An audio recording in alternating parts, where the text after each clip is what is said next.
The Book of Ezekiel, Chapter 1. A Vision of Living Beings. On July 31 of my 30th year, while I was with the Judean exiles beside the Kebar River in Babylon, the heavens were opened, and I saw visions of God. This happened during the 5th year of King Jehoiachin's captivity. The Lord gave this message to Ezekiel, son of Buzi, a priest, beside the Kebar River in the land of the Babylonians, and he felt the hand of the Lord take hold of him. As I looked, I saw a great storm coming from the north, driving before it a huge cloud that flashed with lightning and shone with brilliant light. There was fire inside the cloud, and in the middle of the fire glowed something like gleaming amber. From the center of the cloud came 4 living beings that looked human, except that each had 4 faces and 4 wings. Their legs were straight, and their feet had hooves like those of a calf, and shone like burnished bronze. Under each of their 4 wings I could see human hands. So each of the 4 beings had 4 faces and 4 wings. The wings of each living being touched the wings of the beings beside it. Each one moved straight forward in any direction without turning around. Each had a human face in the front, the face of a lion on the right side, the face of an ox on the left side, and the face of an eagle at the back. Each had 2 pairs of outstretched wings. One pair stretched out to touch the wings of the living beings on either side of it, and the other pair covered its body. They went in whatever direction the Spirit chose, and they moved straight forward in any direction without turning around.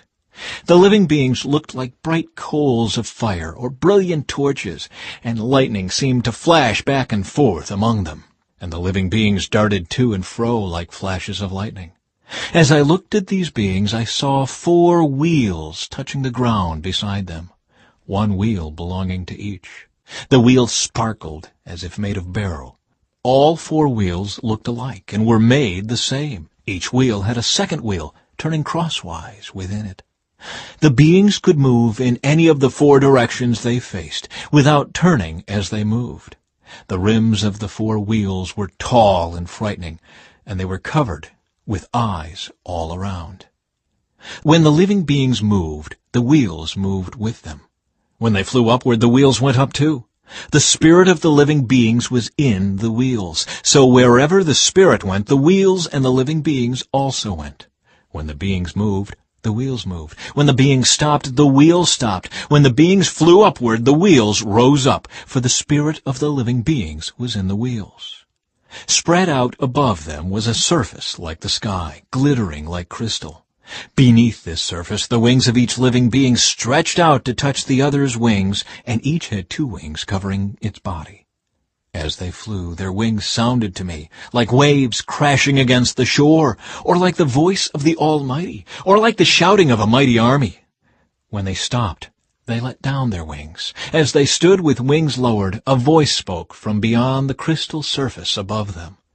Above this surface was something that looked like a throne made of blue lapis lazuli, and on this throne high above was a figure whose appearance resembled a man.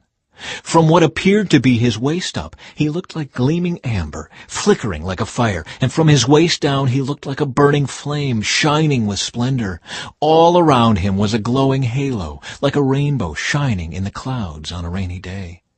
This is what the glory of the Lord looked like to me. When I saw it, I fell face down on the ground, and I heard someone's voice speaking to me. Chapter 2. Ezekiel's Call and Commission. "Stand up, Son of Man," said the voice. "I want to speak with you." The Spirit came into me as he spoke, and he set me on my feet. I listened carefully to his words. "Son of man," he said, "I am sending you to the nation of Israel, a rebellious nation that has rebelled against me. They and their ancestors have been rebelling against me to this very day.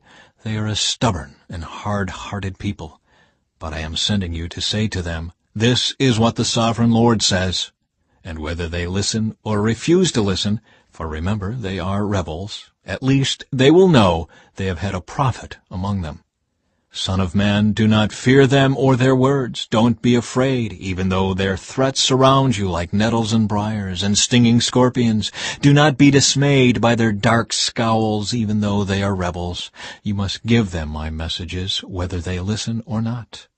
But they won't listen, for they are completely rebellious. Son of man, listen to what I say to you. Do not join them in their rebellion. Open your mouth and eat what I give you. Then I looked and saw a hand reaching out to me. It held a scroll, which he unrolled. And I saw that both sides were covered with funeral songs, words of sorrow, and pronouncements of doom. Chapter 3. The voice said to me, Son of man, eat what I am giving you. Eat this scroll. Then go and give its message to the people of Israel. So I opened my mouth, and he fed me the scroll. Fill your stomach with this, he said. And when I ate it, it tasted as sweet as honey in my mouth. Then he said, Son of man, go to the people of Israel and give them my messages. I am not sending you to a foreign people whose language you cannot understand. No, I am not sending you to people with strange and difficult speech. If I did, they would listen. But the people of Israel won't listen to you any more than they listen to me, for the whole lot of them are hard-hearted and stubborn. But look, I have made you as obstinate and hard-hearted as they are. I have made your forehead as hard as the hardest rock. So don't be afraid of them or fear their angry looks, even though they are rebels. Then he added, Son of man, let all my words sink deep into your own heart first. Listen to them carefully for yourself. Then go to your people in exile and say to them, This is what the sovereign Lord says. Do this whether they listen to you or not. Then the Spirit lifted me up, and I heard a loud rumbling sound behind me. May the glory of the Lord be praised in his place. It was the sound of the wings of the living beings as they brushed against each other, and the rumbling of their wheels beneath them. The Spirit lifted me up and took me away. I went in bitterness and turmoil, but the Lord's hold on me was strong. Then I came to the colony of Judean exiles in Tel Abib beside the Kebar River. I was overwhelmed and sat among them for 7 days. A watchman for Israel. After 7 days, the Lord gave me a message. He said, Son of man, I have appointed you as a watchman for Israel. Whenever you receive a message from me, warn people immediately. If I warn the wicked, saying, You are under the penalty of death, but you fail to deliver the warning, they will die in their sins, and I will hold you responsible for their deaths. If you warn them and they refuse to repent and keep on sinning, they will die in their sins, but you will have saved yourself because you obeyed me. If righteous people turn away from their righteous behavior and ignore the obstacles I put in their way, they will die. And if you do not warn them, they will die in their sins. None of their righteous acts will be remembered, and I will hold you responsible for their deaths. But if you warn righteous people not to sin, and they listen to you and do not sin, they will live, and you will have saved yourself too. Then the Lord took hold of me and said, Get up and go out into the valley, and I will speak to you there. So I got up and went. And there I saw the glory of the Lord, just as I had seen in my first vision by the Kebar River. And I fell face down on the ground. Then the Spirit came into me and set me on my feet. He spoke to me and said, Go to your house and shut yourself in.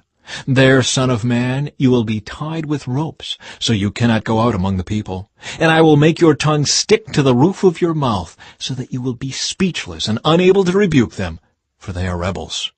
But when I give you a message, I will loosen your tongue and let you speak. Then you will say to them, This is what the sovereign Lord says. Those who choose to listen will listen, but those who refuse will refuse, for they are rebels. Chapter 4. A sign of the coming siege. And now, Son of man, take a large clay brick and set it down in front of you. Then draw a map of the city of Jerusalem on it. Show the city under siege. Build a wall around it so no one can escape. Set up the enemy camp and surround the city with siege ramps and battering rams. Then take an iron griddle and place it between you and the city. Turn toward the city and demonstrate how harsh the siege will be against Jerusalem. This will be a warning to the people of Israel. Now lie on your left side, and place the sins of Israel on yourself. You are to bear their sins for the number of days you lie there on your side. I am requiring you to bear Israel's sins for 390 days, 1 day for each year of their sin. After that, turn over and lie on your right side for 40 days, 1 day for each year of Judah's sin. Meanwhile, keep staring at the siege of Jerusalem. Lie there with your arm bared and prophesy her destruction. I will tie you up with ropes, so you won't be able to turn from side to side until the days of your siege have been completed. Now go and get some wheat, barley, beans, lentils, millet, and emmer wheat, and mix them together in a storage jar. Use them to make bread for yourself during the 390 days you will be lying on your side. Ration this out to yourself 8 ounces of food for each day, and eat it at set times. Then measure out a jar of water for each day and drink it at set times. Prepare and eat this food as you would barley cakes. While all the people are watching, bake it over a fire using dried human dung as fuel, and then eat the bread. Then the Lord said, "This is how Israel will eat defiled bread in the Gentile lands to which I will banish them." Then I said, "O sovereign Lord, must I be defiled by using human dung? For I have never been defiled before. From the time I was a child until now, I have never eaten any animal that died of sickness or was killed by other animals. I have never eaten any meat forbidden by the law." "All right," the Lord said, "you may bake your bread with cow dung instead of human dung." Then he told me, "Son of man, I will make food very scarce in Jerusalem. It will be weighed out with great care and eaten fearfully. The water will be rationed out drop by drop, and the people will drink it with dismay. Lacking food and water, people will look at one another in terror, and they will waste away under their punishment."